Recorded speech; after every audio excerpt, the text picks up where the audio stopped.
Hello everyone, मैं हूं बलराम और आज हम डिस्कस करेंगे NCERT class 10th civics solution के बारे में। वीडियो शुरू करने से पहले आपसे रिक्वेस्ट है आप इस चैनल को सब्सक्राइब करें।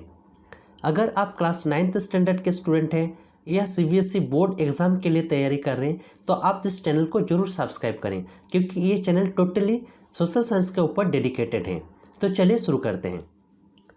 NCERT solution for class 10th political science chapter 2 federalism, question number 1 to 5 के बारे में हम यहाँ पर डिस्कस करेंगे। ठीक है, तो सबसे पहले हम बात करेंगे question number 1। Locate the following states on a blank outline political map of India.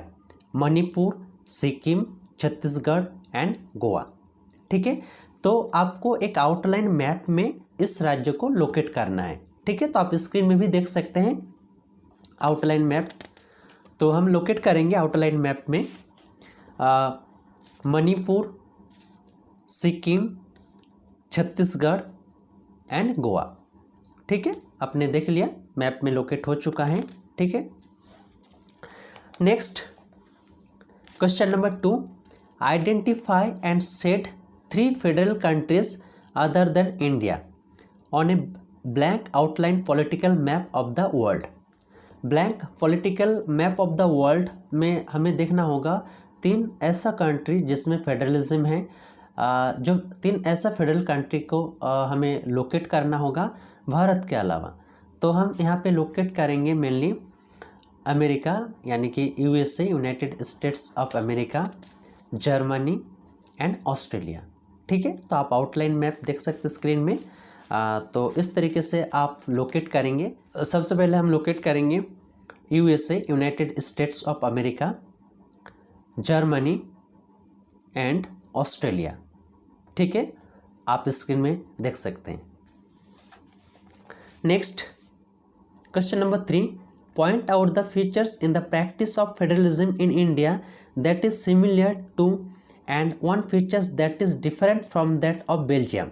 ठीक है, तो जो फेडरलिज्म का विशेषताएं हैं, भारत और बेल्जियम में क्या समानताएं हैं और क्या अंतर है, इसके बारे में एक एग्जाम्पल देना होगा।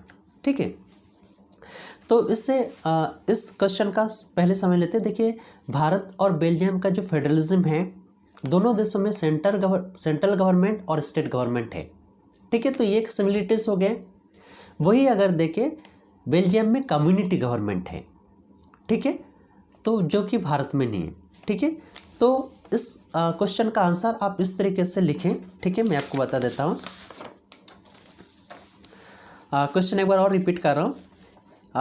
Point out 1 features in the practice of federalism in India that is similar to and 1 features that is different from that of Belgium.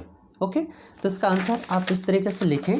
Answer: features in the practice of federalism in India that is similar to that of Belgium. The central government has to share its power with the regional or the state governments. Okay. On the other hand, one differentiating features between the India and Belgium is that Belgium has a community government in addition to the central and the state government. In both countries, the central government tend to the more powerful vis-a-vis the states. ठीक है, तो ये था question number 3 का answer. ठीक है, next question number 4। What is the main difference between A federal form of government and A unitary one? Explain with an example. तो federal government और यूनिटरी गवर्नमेंट में क्या अंतर है, एग्जाम्पल के साथ बताना होगा। ठीक है, तो पहले हम समझ लेते हैं क्या अंतर है। देखिए, फेडरल गवर्नमेंट में क्या होते हैं, 2 प्रकार के सरकारें होती है, जैसे कि central government for entire country और state government for provincial region और स्टेट। वही यूनिटरी गवर्नमेंट में क्या होता है, पूरे देश के लिए एक नेशनल गवर्नमेंट होता है। ठीक है, तो श्रीलंका का हम एग्जांपल ले सकते हैं। श्रीलंका में जो नेशनल गवर्नमेंट है वो टोटल एंटायर कंट्री के लिए होते हैं। ठीक है, तो ये था इसका आंसर। आपको इस तरीके से लिखना होगा, मैं आपको बता देता हूँ, आप स्क्रीन में भी देख सकते हैं। एक बार और क्वेश्चन को रिपीट कर रहा हूँ मैं। Question number 4। What is the main difference between the federal form of government and unitary form of government? Explain with example. Federal government Number 1, in the federal form of government, the powers are divided between the national government and the various state governments. Unitary government, in a unitary form of government, the national government has all these powers. Number 2, in a federation, central government cannot encroach on the rights of the states governments. Number 2, in unitary government, the sub-units are subordinate to the center. Number 3, for example, in India, power is divided between the government at the center and the various state governments. Number 3, for example, in Sri Lanka, the national government has all the powers. ठीक है, तो ये था इसका answer.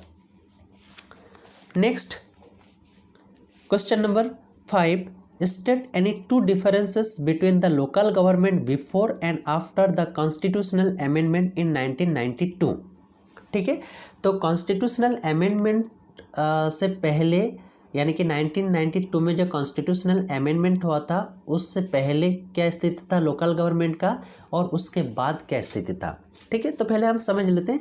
देखिए 1992 से पहले क्या होता था, स्टेट गवर्नमेंट के हाथ में लोकल गवर्नमेंट होता था. रेगुलर लोकल सेल्फ गवर्नमेंट का इलेक्शन नहीं होता था.